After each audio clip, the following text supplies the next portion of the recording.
ये ग्रामीण डाक सेवक की नई भर्ती में हम अपना नौकरी कैसे पक्का करें, क्या क्या हमको करना होगा, आइए सब बात हम लोग जानते हैं। सीट जो है बिका हुआ रहता है। इसके कारण कभी कभी ऐसा देखा गया है कि 90% या 95% वालों का भी सिलेक्शन नहीं हुआ है और 65% वाले सिलेक्ट हो चुके हैं जिसका सेटिंग था। अब उसको बहुत सारे छात्र का यह डाउट रहता है कि इस फॉर्म को तो हम भर देते हैं लेकिन नौकरी नहीं हो पाता, सेलेक्ट नहीं हो पाते हैं, इसके लिए हमको क्या करना होगा, यह भी बात आपको हम बताएंगे।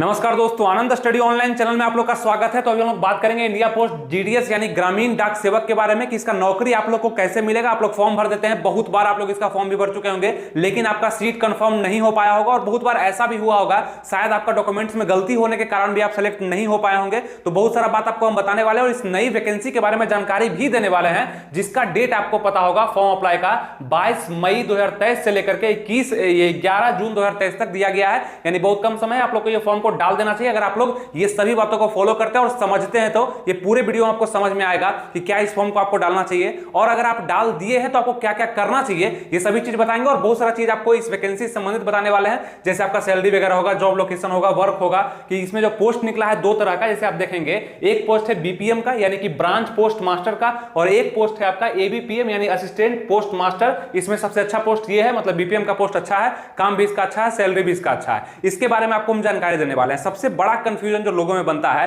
यानी कि छात्र और छात्राओं में बन रहा है, ये वैकेंसी संबंधित हमेशा से बनता है क्योंकि आपको पता होगा इसमें एग्जाम नहीं लिया जाता है। बात यहां पे आता है कि सिलेक्शन प्रोसेस क्या होता है। तो सिलेक्शन प्रोसेस बस यही होगा आपका कि आप इस फॉर्म को भरेंगे, इस डेट में आप इस फॉर्म को भर देंगे और मात्र आप अगर 10th पास है यानी फर्स्ट डिवीजन है, सेकंड डिवीजन है, थर्ड डिवीजन है, सिर्फ फेल अगर नहीं है तो आप इस फॉर्म को भर सकते हैं। लेकिन सिर्फ उससे काम चलता नहीं है क्योंकि इस वैकेंसी में क्या होता है कि परसेंटेज बेसिस पे सिलेक्शन होता है। यानी कि आपके 10th में जितने परसेंट है उसी के आधार पर आपका सिलेक्शन होता है, उसी के आधार पर आपका जो है मेरिट लिस्ट बनाया जाता है, आपको शॉर्ट लिस्टेड किया जाता है, इसमें बुलाया जाता है आपको डॉक्यूमेंट वेरिफिकेशन के लिए। लेकिन ये कौन बता सकता है कि आपका अगर 60% है, 55% है, 85% है, 90% है तो आपका कंफर्म इसमें सिलेक्शन हो ही जाएगा, ये कोई आपको बताएगा नहीं। लेकिन आपको समझना होगा खुद से। बात यहां पे क्या है ना कि इस वैकेंसी से संबंधित हमेशा से ये कंफ्यूजन रहा है लोगों में कि परसेंटेज के आधार पर तुम सेलेक्ट करते हो लोगों को, लेकिन एग्जाम ले लेते तो वो ज्यादा बेहतर होता। लेकिन एग्जाम ले रहा है, इसका शुरू से इतिहास चलते आ रहा है कि जब भी ये वैकेंसी आता है तो परसेंटेज बेसिस पे ही सिलेक्शन होता है। और आपको पता है कि हम जब भी कोई बात बताते हैं तो बहुत सारा एनालिसिस कर लेते हैं, उसके बाद आपको हम कुछ बताने का प्रयास करते हैं। होता क्या है इस वैकेंसी में कि बहुत सारा सीट जो है बिका हुआ रहता है। इसके कारण कभी कभी ऐसा देखा गया है कि 90% या 95% वालों का भी सिलेक्शन नहीं हुआ है और 65% वाले सिलेक्ट हो चुके हैं जिसका सेटिंग था। अब उसको तो आप नहीं कहें कि वो मेरिट के आधार पर गया यानी कि परसेंटेज के अनुसार, तो 90% वाले को पहले सिलेक्ट होना चाहिए था। लेकिन हुआ क्या कि आपका 65%, 63% वाले ही सिलेक्ट हो पाए। ये क्यों हुआ? तो अंदरूनी सेटिंग कुछ होता है, उसके माध्यम से ये डिपेंड करता है कि आप कहां पे फॉर्म को डाल रहे हो और आप कहां से डाल रहे हो। जैसे कि अगर आप बिहार के हैं और आप महाराष्ट्र में फॉर्म डाल रहे हैं तो पहले आप गलती कर रहे हैं इस कारण से कि वहां का लोकल लैंग्वेज आपको पता नहीं है, वहां का रूल रेगुलेशन आपको पता नहीं है, वहां का इन्वायरमेंट आपको पता नहीं है, आप किस तरीका से वहां पर जाकर के डॉक्यूमेंट वेरिफिकेशन करवाएंगे, जॉब कर पाएंगे, हर चीज के बारे में आपको जानकारी नहीं है। और क्या पता वहां भी बहुत सारा सीट बिक चुका होगा, आपको कैसे पता चलेगा? तो ये चीज भी बहुत बड़ा मायने रखता है। और बहुत सारे लोग मतलब कि इस वैकेंसी को जो भी भरेंगे, जैसे कि India post GDS new vacancy को जो भी डालेंगे ग्रामीण डाक सेवक का, तो मैक्सिमम लोगों को हम देखते हैं कि ज्यादा सीट देख करके वहां पे डाल देते हैं। जैसे झारखंड में बहुत ज्यादा सीट है,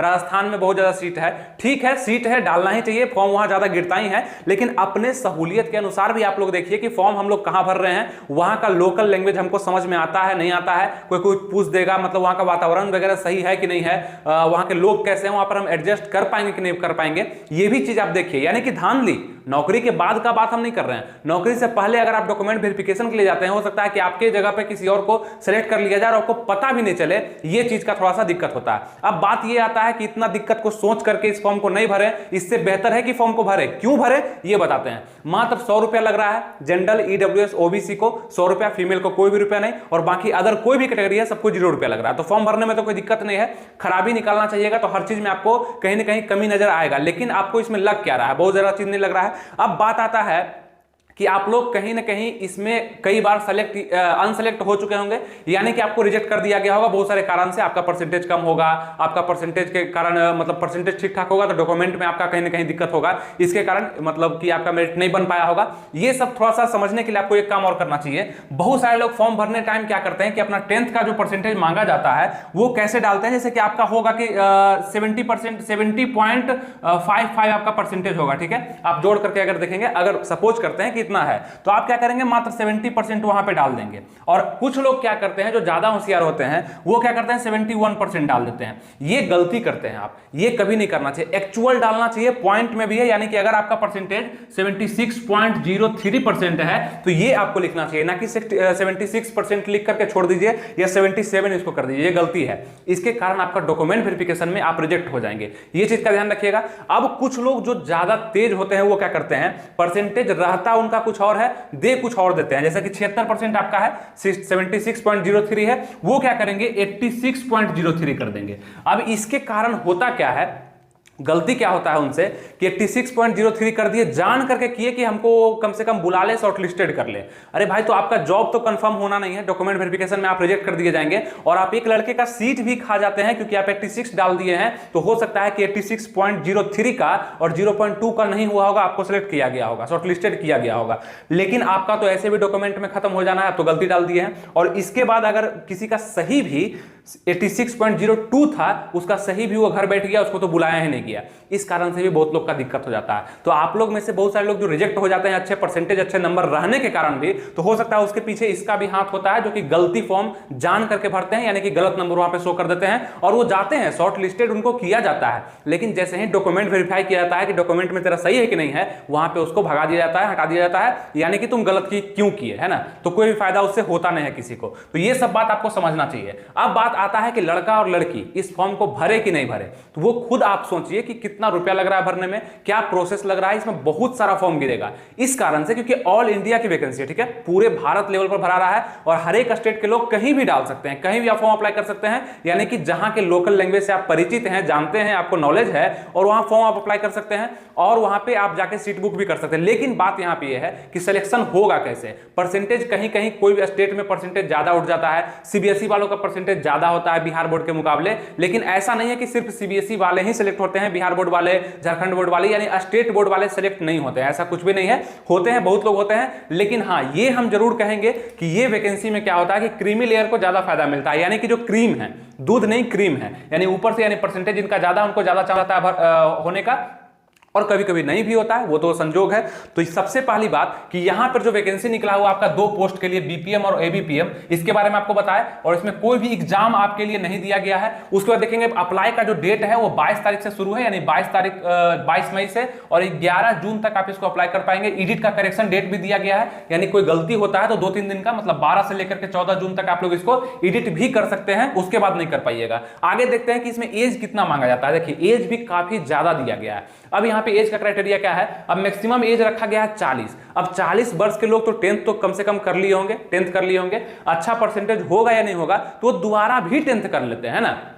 कुछ होते हैं कि बिहार बोर्ड से किए, झारखंड बोर्ड से किए, यूपी बोर्ड से किए, राजस्थान बोर्ड से किए, और फिर दोबारा भी कर लिए, मतलब 2 बार डिग्री ले ली और अच्छा परसेंटेज लिया, क्योंकि मैक्सिमम एज यहां पे दिया गया है। कई लोग इस फॉर्म के लिए दोबारा एग्जाम देते हैं और मैक्सिमम परसेंटेज उठाने के लिए, मतलब ले आने के लिए इस फॉर्म को डालते हैं ताकि मेरा सिलेक्शन हो जाए। लेकिन किसी किसी का होता भी है, किसी किसी का नहीं भी होता है। एक्सेप्शन, अपवाद तो हर जगह पे है, वो आपको समझना चाहिए। मिनिमम एज 18 रखा गया, मतलब कि 18 साल के अगर आप हो गए और 10th कर लिए हैं, तभी आप इस फॉर्म को डाल पाएंगे और इंडिया पोस्ट ऑफिस में आपका जॉब लग जाएगा, जो कि जीडीएस, ग्रामीण डाक सेवक, ग्रामीण क्षेत्र में आपको जॉब मिलेगा, जहां के लिए आप अप्लाई करने वाले हैं, ठीक है। ये चीज हो गया। उसके बाद देखेंगे कि ओबीसी का 3 साल यहां पे छूट मिलता है इस एज में, मतलब कि 43 साल तक भर पाएंगे। एससी एसटी लोग 45 साल तक भर पाएंगे, 5 साल का छूट, और पीडब्ल्यूडी जो कैंडिडेट है वो 10 साल तक भर पाएंगे, यानी 50 साल तक। अब पीडब्ल्यूडी में जो ओबीसी है उनका 13 साल छूट, पीडब्ल्यूडी में जो एससी एसटी है उनका 15 साल छूट यहां पे दिया जाता है इस पोस्ट के लिए। तो छूट काफी है, एज भी काफी ज्यादा इसमें दिया जाता है, इसलिए फॉर्म भी बहुत ज्यादा गिरता है। लेकिन फॉर्म गिरता है बहुत ज्यादा, लेकिन सिलेक्शन बहुत कम लोग का हो पाता है। वो क्यों होता है आपको बताया, कहीं कहीं कमी होता है। और सबसे बड़ी बात क्या होती है ना कि परसेंटेज बेसिस पे इसको सिलेक्शन लेना ही नहीं चाहिए। इसको एक छोटा सा भी objective exam, one day exam इसको जरूर करना चाहिए, ताकि ये प्रत्यक्ष हो जाए कि जो भी लड़का इस फॉर्म को भरता है वो चाहे 10th में 3rd डिवीजन ही क्यों ना हो, वो मेरे एग्जाम को क्वालिफाई करता है कि नहीं करता है। इससे हमको मतलब है जो हम एग्जाम ले रहे हैं वो जानता है या नहीं जानता है, ये जरूरी है। क्योंकि 10th में परसेंटेज उठाना किसी स्टेट बोर्ड से हो सकता है कि सेटिंग करा करके वो 95% भी सर्टिफिकेट ही खरीद ले, तो उसका जॉब तो इसमें हो जाएगा। तो ये सही नहीं है, किसी भी आधार पर सही नहीं है। लेकिन इस पर रोक तब लगेगा जब हम लोग सभी मिलकर एक साथ होंगे और इसको एग्जाम एक लेना पड़ेगा, तभी जाकर के ये सही होगा। तो इसमें 50% तो संभावना रहता है कि सीट वगैरह बिका हुआ रहता है, मतलब कि पहले से सब हुआ रहता है। क्योंकि ग्रामीण क्षेत्र का जॉब है, बहुत लोग का चाहत होता है, बहुत लोग का पहुंच होता है इस लेवल, और इस पे बहुत ज्यादा फोकस किसी का होता नहीं है। 10th लेवल का जॉब है, बहुत सारे लोग फोकस इसमें रखते नहीं है कि क्या हो रहा है नहीं हो रहा है। सरकार भी थोड़ा सा नजरअंदाज करती है इस चीज को। तो ये चीज पहले से चलते आ रहा है, इसको आप बदल नहीं सकते हैं। लेकिन हाँ, परसेंटेज वालों का भी होता है, ऐसा नहीं कह सकते हैं कि बिल्कुल भी नहीं होता है। तो ये प्रोसेस हो गया। एज काउंट कब से आप लोग का लिया जा रहा है, तो 11/6/2023 तक आप लोग को 18 वर्ष का हो जाना होगा, उसके बाद ही आप इस फॉर्म को भर पाएंगे। मतलब 11 जून 2023 से इसका एज काउंट लिया जा रहा है, ये ध्यान रखिएगा। क्वालिफिकेशन क्या है, तो बस 10th पास आप लोग को होना जरूरी है। 10th कर लिए, 1st डिवीजन है, 2nd डिवीजन है, 3rd डिवीजन, आप फॉर्म को भर सकते हैं। और डॉक्यूमेंट तैयार रखिए 10th तक का, जाके आप वहां पे शो करिए, जितना ये परसेंटेज आपका होगा उस बेसिस पे आपका सिलेक्शन इस जॉब में जरूर होना है। ठीक है, क्वालिफिकेशन में देख लिया। लोकल लैंग्वेज का ज्ञान आपको बताया कि जहां के लिए अप्लाई करिएगा वहां का लोकल लैंग्वेज जरूर, जैसे राजस्थान के लिए आप अप्लाई कर रहे हैं तो वहां का लोकल लैंग्वेज जो भी है वो आपको ध्यान होना चाहिए। साइकिलिंग आपको सीखा होना चाहिए, मतलब साइकिल चलाना आपको आना चाहिए, क्योंकि इस जॉब में जाने के बाद साइकिल का काम आपको आना चाहिए, वो मांगता है। बाइक चला रहे हैं तो और बढ़िया है, कोई दिक्कत नहीं है। सिलेक्शन प्रोसेस क्या है, तो सबसे पहले इसमें है कि एग्जाम तो आपको लेगा नहीं, शॉर्टलिस्टेड करेगा। मतलब फॉर्म भर देंगे, उसके बाद आप परसेंटेज के आधार पर आपको शॉर्टलिस्टेड का मतलब कि आपको बुलाया जाएगा कि आप सिलेक्ट हो चुके हैं। आपको एक लिस्ट दिखेगा कि वहां पे आप सिलेक्ट हो चुके हैं। उसके बाद डॉक्यूमेंट वेरिफिकेशन के लिए आपको बुलाया जाएगा कि आपका सारा डॉक्यूमेंट सही है या नहीं जो आप फॉर्म में भरे हैं। उसके बाद आपको सिलेक्ट किया जाएगा, मेरिट लिस्ट बनेगा जो कि 10th के परसेंटेज के अनुसार बनने वाला है। क्लियर हो गया, कोई दिक्कत नहीं हो रहा है। आइए आगे बढ़ते हैं। उसके बाद क्या कि सैलरी कितना मिलेगा आप लोग का, तो बीपीएम में आपका हो जाएगा। बीपीएम में मतलब कि ब्रांच पोस्ट मास्टर में आपका सैलरी जो है 12,000 पर मंथ, जो कि नोटिफिकेशन में बोला गया ऑफिशियल, लेकिन 17,000 पर मंथ आप मान करके चलिएगा, आप जरूर कमाइएगा ऊपरी जोड़ करके। और आपका जितना भी भत्ता वगैरह लगता है, जैसे महंगाई भत्ता हो गया, खाने का, रहने का, जाने का, ये सब का जो होता है सब मिला करके 17,000 पर मंथ आप जरूर निकाल लीजिएगा। एबीपीएम में देखेंगे कितना सैलरी है, 10,000 पर मंथ है, लेकिन 15,000 इसमें भी रख के चलिएगा, सब चीज जोड़ के 15,000 को मिल जाएगा। जॉब लोकेशन क्या होगा, तो किसी स्टेट में लोकल एरिया में आपको जॉब मिलने वाला है, जो कि विलेज में भी हो सकता है। यानी कि ये ग्रामीण डाक सेवक की वैकेंसी, यहां पे आपको पोस्ट ऑफिस में काम करना पड़ेगा। और जितने भी पोस्ट ऑफिस के प्रक्रियाएं, यानी जितना भी काम वगैरह बांटा गया है पोस्ट ऑफिस में, कुछ ऑनलाइन है, कुछ ऑफलाइन है, कुछ ड्राफ्ट है, उसके बाद कुछ स्टेशनरी है, कुछ मार्केटिंग है, पोस्टल प्रोडक्ट है, ये सबको आपको देखरेख करना होगा। उसके बारे में संबंधित जानकारी आपको अपने से किसी और को देना होगा और लेना होगा। यानी कि यही सब आपको काम मिलेगा। बहुत ज्यादा हार्ड काम नहीं है, अच्छा काम है। और एक लिमिट टाइम में जॉब भी रहेगा आपका, बे टाइम नहीं रहेगा जॉब। उसका देखेंगे स्टेट में मिलेगा, लोकल एरिया, विलेज में मिल सकता है, कोई दिक्कत नहीं है। कहीं भी जब आप अप्लाई कर रहे हैं तो वहां के लिए आप प्रिपेयर जरूर हो जाइएगा। वर्क कैसा होगा, काम कैसा होगा, तो खाता धारक यानी कि बीपीएम का ब्रांच पोस्ट मास्टर का काम जो है खाता धारक को पैसे का लेन देन करना, यानी कि जो भी आपके खाता खुलवाएंगे आपके पोस्ट ऑफिस में वहां के ग्रामीण क्षेत्र में, उसका पैसे का लेन देन ऑफलाइन हो या ऑनलाइन हो, जो भी हो, पैसे का लेन देन करना। डाक सेवाओं का वितरण करना, जो भी डाक सेवाएं आती है उसके प्रचार में या उसका वितरण करना हो सकता है। सरकारी योजनाओं का प्रचार जो भी पोस्ट ऑफिस के लिए आता है, जो जनता के हित में होता है, उसका प्रचार वगैरह करना आपको हो सकता है कि करना पड़े। और उसके बाद एबीपीएम में देखेंगे सेल्स ऑफ स्टाम्प्स, यानी कि आपको बैठ करके बस वहां का देखना, मार्केटिंग वगैरह खाता खुलवाना है, उसके लिए जानकारी देना है, क्या प्रॉफिट है, क्या लॉस है, कितना दिन में कितना प्रॉफिट होगा ना। मार्केटिंग ऑफ पोस्टल प्रोडक्ट, जो भी पोस्टल प्रोडक्ट है उसका मार्केटिंग करने के लिए आपको बोला जाएगा। तो ये सब काम सरकारी काम ही आपसे करवाया जाएगा, जो कि काफी इजी होगा और बहुत मजा आएगा करने में। बस यही है कि आप वहां पे रह करके थोड़ा सा आप लोकल एरिया के पहचान में आ जाएंगे और थोड़ा सा हो सकता है आपका इनकम जो है बढ़ते ही रहेगा। मतलब साल में इंक्रीमेंट तो लगना ही है आप लोग का, लेकिन ऐसे भी इनकम बढ़ते जाता है, जितना पहचान आपका लोकल एरिया में होता है इनकम बढ़ते जाता है। तो बहुत सारे लोग इसके लिए अप्लाई करते हैं और इसके लिए प्रयास भी जरूर करते हैं कि ये जॉब हमको मिल जाए, लेकिन बशर्ते कि उनका क्या क्या अच्छा होना जरूरी है। सबसे पहले कि उनका व्यवहार अच्छा होना जरूरी है, और सबसे पहले तो इसमें सेलेक्ट होना जरूरी है, जो कि परसेंटेज के आधार पे होगा।